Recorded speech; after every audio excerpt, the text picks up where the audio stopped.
I sometimes have cravings for biryani rice, but it's very difficult to master and make it at home.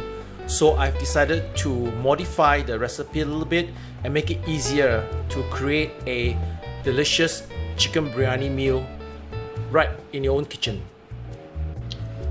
What you actually need is about half an onion. So what you do is you cut the onion in two.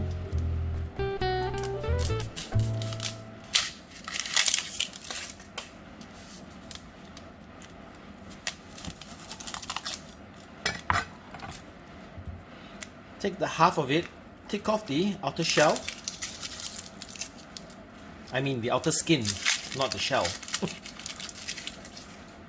The next you do is you put it aside, leave the roots intact, cut off the top.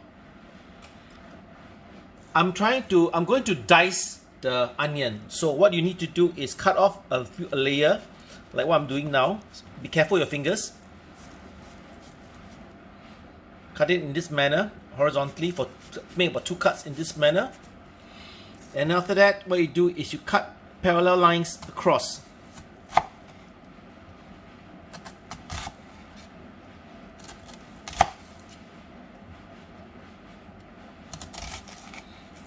Again, this is for your own consumption. You don't have to be that accurate. Okay, as long as it is diced. Then from there, you cut across. Like what I'm doing now.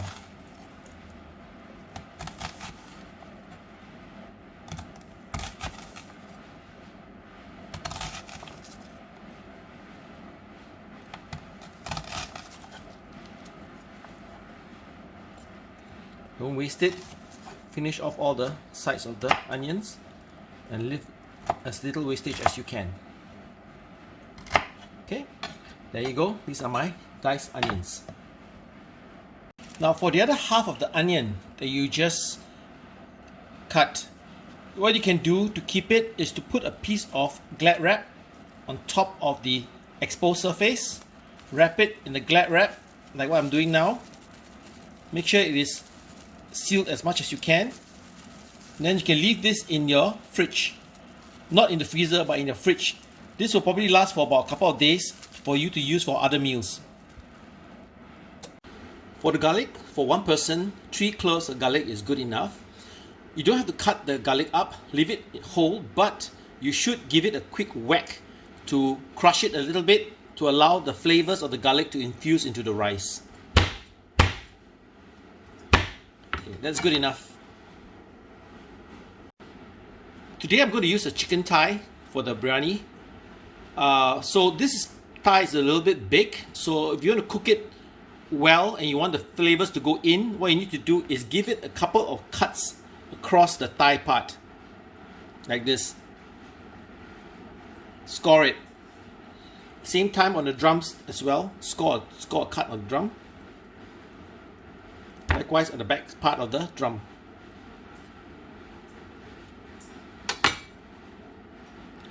For a thigh like this, you normally have to do pressure cook for about 8 minutes. But if you're using a thigh without the drum, you can just pressure cook for 7 minutes, will be good enough. Next, pat the chicken dry because you'll be searing it initially. So make sure that it's dry so that the oil will not splatter as much. Okay. Once you pat it dry, salt it.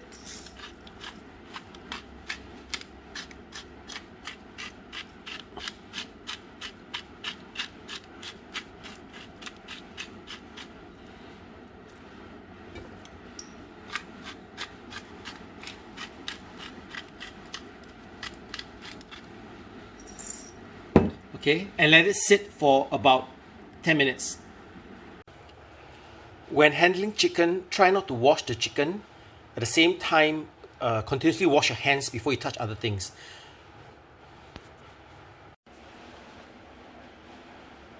The first thing we need to do is to sear the chicken.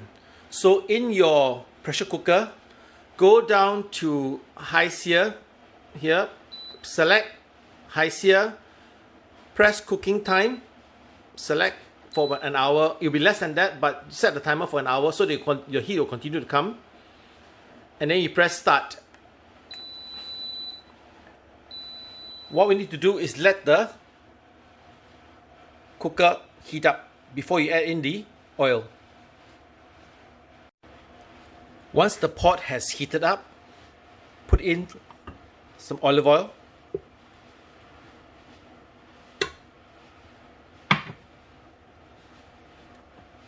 And let the olive oil heat up. After the oil is heated up in the pot for a couple of minutes, the next thing you do is add in the chicken. That's the sound you want to hear. Okay. Now let it sear in there for about 5 to 7 minutes. Once the outside is brown, you can remove the chicken.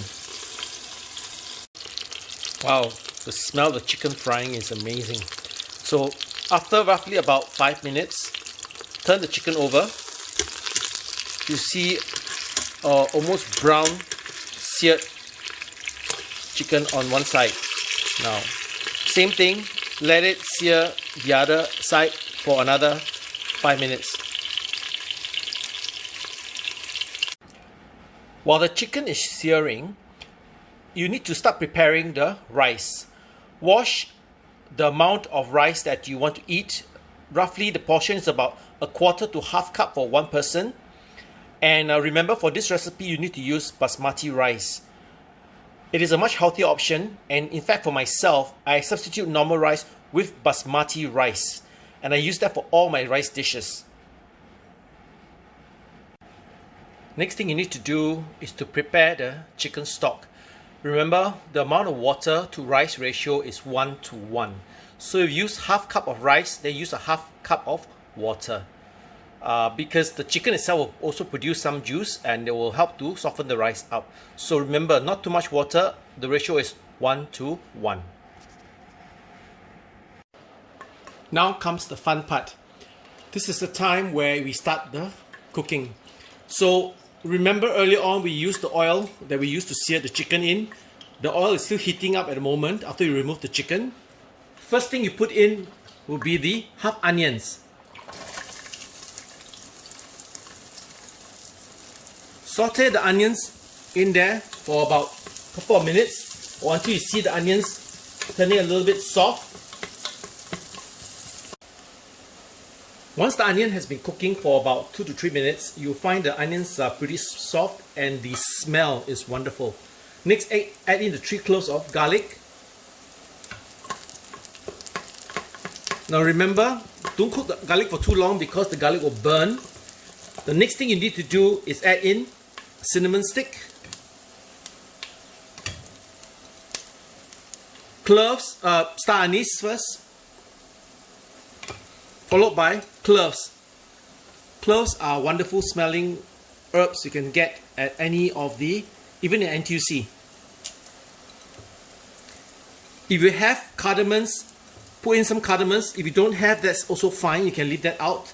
But typically for this kind of biryani rice, you need cardamoms. Now the following is not a necessity, but if you have it, put it in. This is a sprig of curry leaves which I got from the garden. It's fresh. And you do have kaffir lime leaves. These are kaffir lime leaves. These also add a fantastic flavor to the curry rice. Add in about two leaves of that and stir fry the mixture. The aroma is fantastic.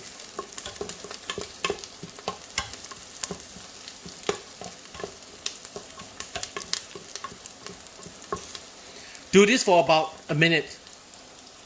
The next thing you do is add in the curry powder. Now you can actually mix your own curry powder, but I bought this instant mix from NTUC. Any brand, as long as it is curry either for chicken or for meat will do. And roughly the amount I use is about 5 to 6 grams. That's all. Okay, and mix it in. Fry together with the rest of the spices.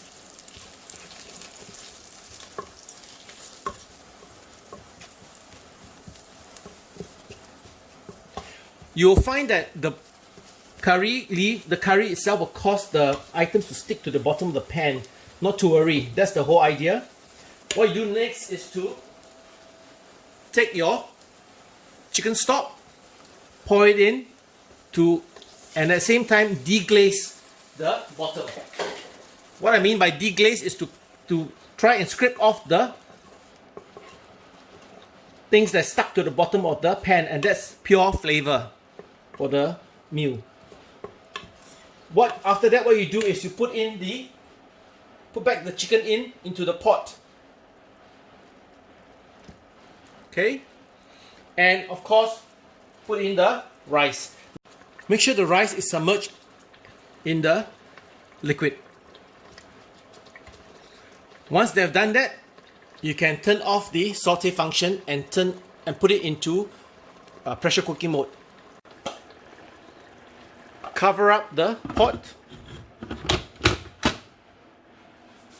And now set the pressure cooker to 8 minutes. Push it down to custom. Press cooking time. Increase it to 8 minutes. Okay, press start. Make sure that the seal on top the liver is at the seal position. And we wait. Once the pressure cooker hits 0, we need to leave it for a natural pressure release for about 10 minutes before we open the pot.